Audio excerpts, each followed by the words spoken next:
جس طرح آپ شرکیہ برات کے حوالے سے بریلوی دیوبندی اور حدیث کی کتابوں کا پوسٹ مارٹم کرتے ہیں، اس طرح شیعہ کی کتاب کا کب کریں گے؟ بات یہ ہے کہ اس دن کریں گے جب ہماری ویب سائٹ کا نام اہلتشیع.com ہوگا. چونکہ ہم اہل سنت کا پلیٹ فارم یوز کر رہے ہیں تو ظاہر ہے جب اہل سنت کا پلیٹ فارم ہے، کتابیں بھی اہل سنت کی میں استعمال کر رہا ہوں، تو میں تو پہلے اہل سنت کو ایڈریس کروں گا. وہ تو میرا یہودیوں عیسائیوں کے اوپر بھی شاید ایک ہی لیکچر ہے، تو اس سے یہ نہیں ہوگا کہ میں یہودیوں یا عیسائیوں کی غلطی کو ہائی لائٹ نہیں کرتا. تو اس طریقے سے مطلب یہ تو جذباتی باتیں ہیں. اہل تشیع کو میں نے دعوت حق مسئلہ 162A کے اندر پیش کیا ہے، خلافت راشدہ کے 30 سال نہج البلاغہ کی روشنی میں، جس میں میں نے مولا علی علیہ السلام کے 5 خطبات سے دعوت حق ان کے سامنے رکھی ہے. باقی ان کی کتب کا پوسٹ مارٹم اس لیے نہیں کیا جاتا کیونکہ میں اہل سنت کا پلیٹ فارم استعمال کر رہا ہوں، اور میں اہل سنت میں جتنے مقادم فکر ہیں ان کو سنیوں کی کتابوں سے بتا رہا ہوں کہ آپ اپنی اصلاح کریں. چونکہ میں نے اپنے اوپر اہل سنت کے منہج کا ٹائٹل لگایا ہوا ہے، فرقے کا نہیں، منہج کا، جو بڑی تفریق ہے سنی اور شیعہ. اس لیے میں نے سنیوں کو ہی ایڈریس کرنا ہے، چونکہ میں کتابوں ان کے حوالے دیتا ہوں نا، تو اس لیے میں نے انہی کی غلطیاں ان کے اوپر ہائی لائٹ کرنی ہے. جب یہ اپنی غلطیاں مان لیں گے، اپنی اصلاح کر لیں گے، تو پھر اہل تشیع کو اپنا منہ بھی دکھا سکتے ہیں. میں نے اس کے باوجود نہج البلاغہ کی روشنی میں مولا علی علیہ السلام کے 5 خطبات سے شیعہ کو پورا خلافت راشدہ کا مقدمہ سمجھایا ہے.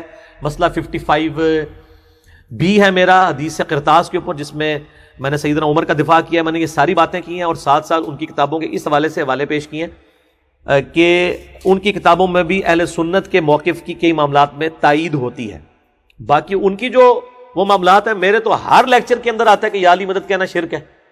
جب میں ہر دوسرے لیکچر میں یہ بات کر دیتا ہوں تو ظاہر میں تو بنیادی اختلاف کر رہا ہوں نا. اور اسی حوالے سے جو کشف کا عقیدہ ہے یا امامت کا بگڑا ہوا عقیدہ ہے، اور اسی طریقے سے قادیانیوں کے جو بگڑے ہوئے عقائد ہیں، اس کے اوپر بھی میرا کلپ آ چکا ہے، قادیانیوں کو دعوت اصلاح. اس میں میں نے سب کے بارے میں یہی موقف اڈاپٹ کیا کہ نبی علیہ السلام کے بعد کسی بھی شخص کے ساتھ کسی کا کوئی ڈیوائن تعلق اللہ تعالیٰ کے کا مانے تو وہ اسی گمراہی کے اندر جو ہے وہ فال کرتا ہے. تو اس لیے جو ہے نا وہ یہ میں نے مسئلہ 185 کے اندر انجینئر محمد علی مرزا کے 8 اعلانات، اس میں نے اس ٹاپک کو ایڈریس کیا تھا. تو یہ کبھی بھی نوبت نہیں آئے گی. اس کی وجہ یہ ہے کہ اس لیول پہ مجھے اترنے کی ضرورت نہیں ہے. جب تک اہل سنت کی صفائی نہیں ہوتی ہے 80% اہل سنت کی، اس وقت تک 20% اہل تشیع کا پوسٹ مارٹم کرنے کی ضرورت نہیں ہے. ہم اہل تشیع اور ہمارے درمیان جو قرآن کتاب کامن ہے، ہم اس کے ریفرنسز دیتے ہیں. نہج البلاغہ سے ریفرنس دے کے ان کو مقدمہ اپنا پیش کیا ہے، جو میں اہل سنت کا مقدمہ ان کی عدالت میں پیش کیا ہے. تو اس لیے ان باریکیوں میں جانے کی اس لیے ضرورت نہیں ہے کہ میں پہلے اپنے گھر کی صفائی کر لوں اہل سنت کی کتابوں، کیونکہ میں نے سنی پلیٹ فارم استعمال کر لیا نا. اگر میری ویب سائٹ اہل سنت پاک.com نہ ہوتی تو پھر میرے لیے معاملہ آسان ہوتا. میں سنی شیعہ تفریق میں اہل سنت کے منہج کو صحیح سمجھتا ہوں، اہل تشیع کی میں تکفیر نہیں کرتا ہوں، ان کے ساتھ اختلاف رائے رکھتا ہوں.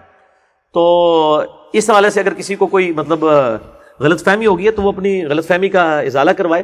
اور شیعہ کو کتابوں کے حوالے کہاں سے دیں؟ ہم جب ان کے ساتھ سیدنا علی رضی اللہ تعالیٰ عنہ کے معاملے میں غلو کی بات کرتے ہیں تو وہ کہتے ہیں ہم نے تو حضرت علی رضی اللہ تعالیٰ عنہ کے بارے میں غلو کیا ہے، اور آپ نے تو اپنے بزرگان دین کے ناموں کے کلمے آپ کے بزرگوں نے پڑھائے ہیں اور وہ آپ کی کتابوں میں لکھے ہوئے ہیں. آپ تو پہلے اپنا اسلام ثابت کریں نا. تو وہ تو نہیں کر سکتے، کیسے ثابت کریں گے؟ ان کی تو آپ تکفیر کرنے سے رہے، اتنی تو جرت کسی کے اندر نہیں ہے.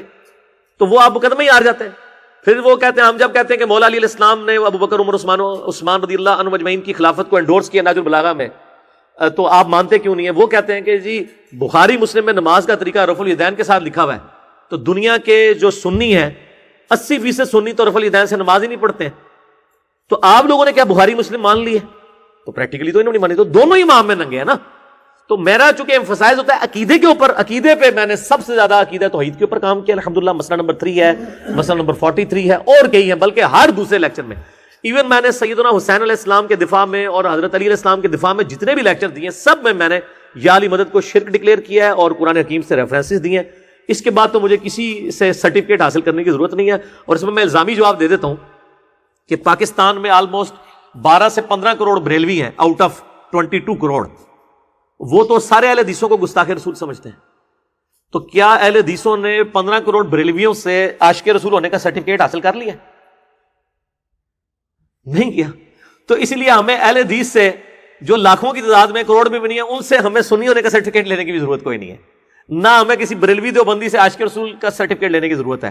ہمارے الحمدللہ دلائل لوگوں کے سامنے، ہم نے بالکل پورے کا پورا معاملہ لوگوں کے سامنے کھول کے رکھ دیا ہے کہ کون عاشق رسول ہے اور کون گستاخ رسول ہے. مسئلہ نمبر 71B 5-6 سال پہلے ریکارڈ کروا دیا تھا. انڈیا اور پاکستان کے بزرگوں کی 19 گستاخانہ عبارات کا تحقیقی جائزہ. میں اس لیکچر کو سمجھتا ہوں کہ قیامت والے دن اللہ کے حضور میں اپنے اعمال میں سے اگر کوئی سب سے بہترین چیز پیش کر سکتا ہوں عبادات کے بعد اللہ کے سامنے تحفے کے طور پہ کہ میں نے یہ امت کے لیے خدمت اللہ نے مجھ سے لی ہے، تو وہ مسئلہ نمبر 71B ہے جو ہزاروں لوگوں کی اصلاح کا سبب بنا. کیونکہ انڈیا، پاکستان میں، بنگلہ دیش میں، افغانستان میں جب تک بزرگ پرستی کے فتنے کو ایڈریس نہ کیا جائے اس وقت تک قرآن و حدیث کو ماننے کے لیے کوئی تیار نہیں ہوتا. تو بزرگ پرستی کی جو آکاش بیل تھی وہ 71B، انڈیا اور پاکستان کے بزرگوں کی 19 گستاخانہ عبارات کا تحقیقی جائزہ، اور سرچ پیپر نمبر 2A بھی ہے اندھا دھند پیروی کا انجام، تو وہ میں نے اس میں بیان کر دیا.